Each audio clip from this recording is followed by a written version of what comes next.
সন্তান যত বড় অবাধ্য হোক, পবিত্র রমাদানুল মুবারকে দোয়াটি 11 বার পাঠ করে পানিতে ফু দিয়ে সেই পানি পান করান, আপনার সন্তান বাধ্য হয়ে যাবে।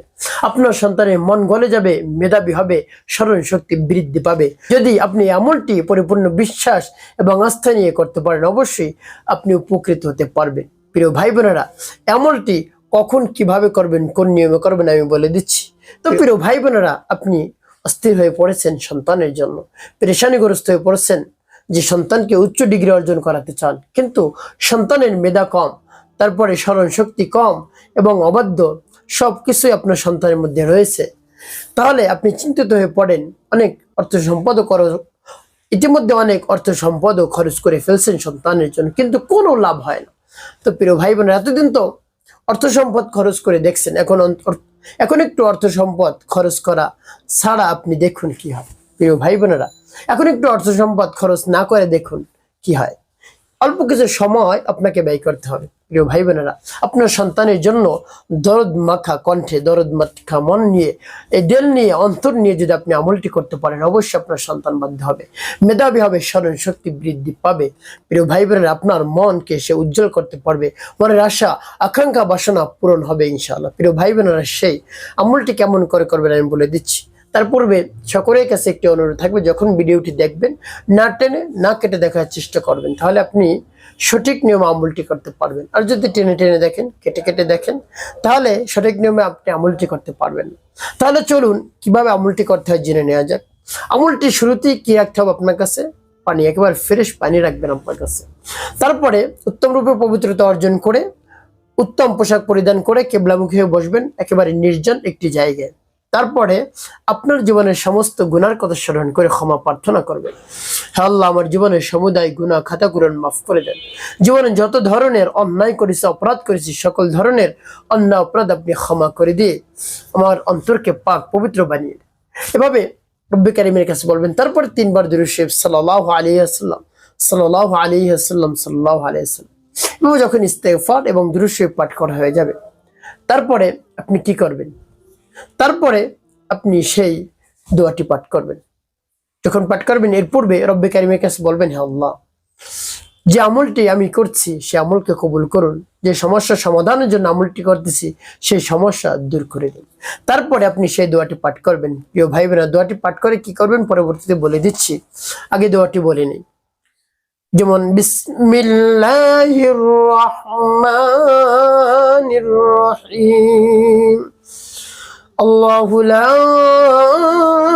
ইলাহা ইল্লা হুয়াল হাইয়ুল কাইয়্যুম লা তাখুযুহু সিনাতুন ওয়ালা নাওম লাহু মা ফিস সামাওয়াতি ওয়া মা ফিল আরদ من ذا الذي يشفع عنده إلا بإذنه يعلم ما بين أيديهم وما خلفهم ولا يحيطون بشيء من علمه إلا بما شاء وسع كرسيه السماوات والأرض ولا يؤوده حفظهما وهو العلي العظيم।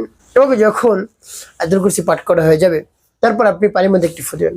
তারপর আপনি আবার পাঠ করবেন, বিসমিল্লাহির রহমানির রহিম, আল্লাহু লা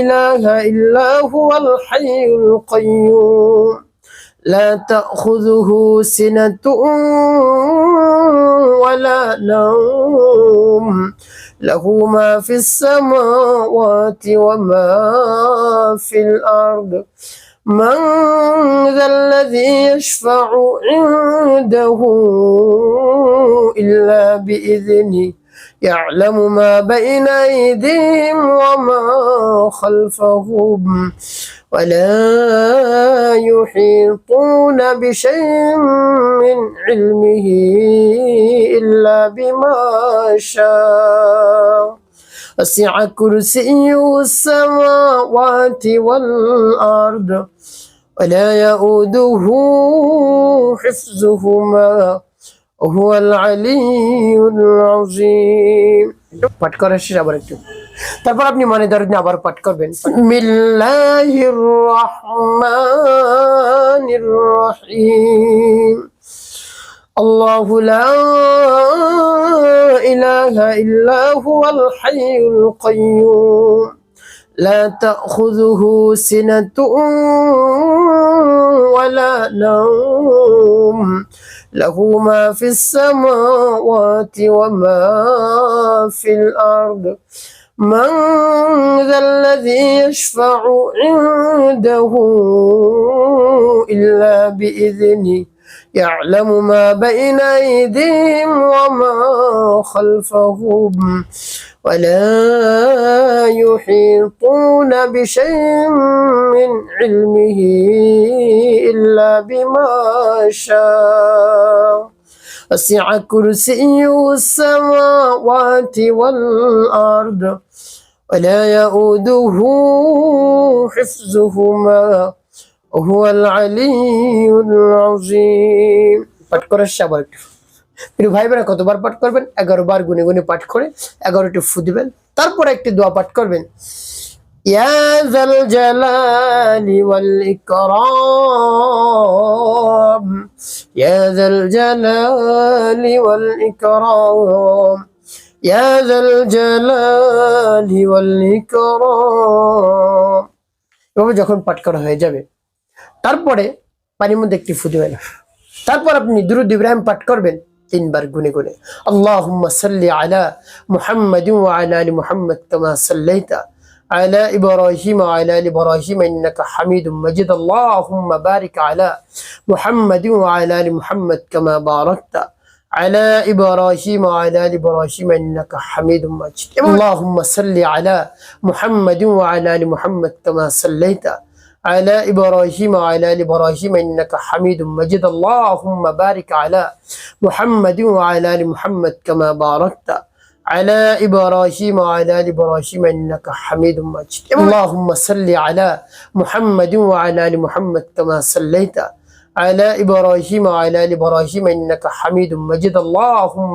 بارك على محمد وعلى آل محمد كما باركت على إبراهيم وعلى آل إبراهيم إنك حميد مجيد এভাবে যখন দুরূদ ইব্রাহিম পাঠ করা হয়ে যাবে দুটি ফু দিবেন পানিতে প্রিয় ভাই বোন আপনার পানি পড়া হয়ে গেল এখন কি করবেন পানি কেমন করে ব্যবহার করবেন পরে বলে দিচ্ছি আগে বলবো আমলটি করার সাথে সাথে কি করবেন ওই স্থানে বসে রব্বে কারীমের দরবারে হাত উত্তোলন করবেন হে আল্লাহ আমার সন্তান অবাধ্য আমার সন্তানকে বাধ্য করে দিন হে আল্লাহ আমার সন্তানের মেধা কম স্মরণ শক্তি কম অনেক লেখাপড়া করে কিন্তু কিছু মনে থাকে না একেবারে ভুলে যায় আপনি একটি ব্যবস্থা করে দিন এভাবে রব্বে কারীমের কাছে মন খুলে প্রাণ ভরে পরিপূর্ণ বিশ্বাস নিয়ে আপনি বলবেন আপনার সন্তানের মেধা রব্বে কারীম বৃদ্ধি করে দেবেন স্মরণ শক্তি বৃদ্ধি করে দিবেন তাকে বাধ্য করে দিবেন আপনার কাছে এসে বিনয়ের সাথে কথা বলবে বাবা আমি স্কুলে যাই কলেজে যাই মাদ্রাসায় যাই কোরআন পড়তে যাই নামাজ পড়তে যাই এভাবে আপনার কাছে এসে বলবে আর আপনার মনটা জুড়িয়ে যাবে প্রিয় ভাই বোনেরা আপনার দরদ মাখা কণ্ঠ নিয়ে দিল নিয়ে অন্তর নিয়ে